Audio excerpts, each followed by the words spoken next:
scapula. Ce qu'il y a d'important dans la scapula, c'est de venir avoir de bons repères, donc saisir la pointe inférieure, l'angle inférieur de l'omoplate, venir placer votre pouce et votre index de part et d'autre pour pouvoir l'emprisonner déjà inférieurement. Les mouvements qu'on va pouvoir réaliser avec cette scapula, le premier qu'on va faire, c'est élévation, abaissement. Ce qu'il faut bien comprendre dans la mobilisation de la scapula, c'est qu'on ne pourra pas la mobiliser de manière tout à fait indépendante de la tête humérale, vu qu'elles sont quelque part bien attachées, bien solidaires. Donc la scapula, on va la mobiliser notamment vers le haut, vers le bas, en adduction ou en abduction, c'est-à-dire en adduction quand on rapproche le bord spinal de la colonne, à l'inverse en abduction, éventuellement en mouvement de sonnette, les mouvements de sonnette qui ont décrit la sonnette externe lorsque l'angle inférieur va pivoter vers l'extérieur, la sonnette interne quand l'angle inférieur va vers le rachis. Et enfin, en décoaptation où on va dégager l'omoplate, la scapula du grille costal. Au niveau donc de cette mobilisation de la scapula, ce que je vous disais, c'est qu'on va englober en fait toute la ceinture scapulaire dans le mouvement qu'on va faire. Au niveau de ce mouvement de glissement supéro-inférieur, ma main supérieure vient sur l'épine de la scapula avec mon majeur à peu près sur l'épine ou avec une prise qui vient un peu plus chapeautée, ça ne change pas tellement au niveau de la mobilisation.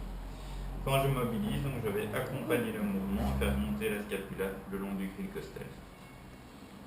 Glissement supéro-inférieur. Étonnant? Ouais, ça marche. Donc comme vous voyez, je suis contre lui. Ça me permet de vraiment accompagner avec toute la ceinture scapulaire le glissement sur le grille costal. En adduction, en abduction, pour l'abduction, je vais pousser avec mon pouce pour la faire glisser vers le rachis. Et je vais accompagner le mouvement avec ma main supérieure pour la repousser également vers l'arrière. Et en plus avec mon tronc pour repousser l'épaule en arrière et arriver en adduction comme ceci. Comme vous voyez, le bord spinal est quasiment en contact de son rachis. En abduction, c'est l'inverse, je vais tirer avec mon index et ramener la scapula vers l'extérieur et vers l'avant comme dans une manœuvre d'enroulement de l'épaule, donc abduction et abduction. Pour le mouvement de sonnette, la main supérieure va être une bonne actrice aussi.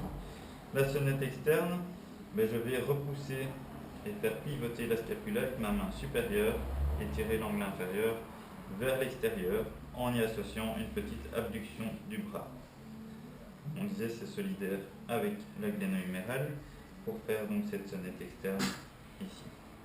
La sonnette interne qui a un mouvement nettement plus faible, je vais repousser l'angle inférieur vers le rachis et abaisser la scapula de manière, la tête humérale de manière à avoir un mouvement de sonnette interne le plus ample possible.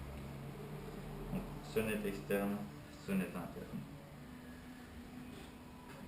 Ce mouvement de sonnette, c'est celui qu'on retrouve dans le mouvement d'abduction du bras lorsqu'on a libéré de la pression supérieure.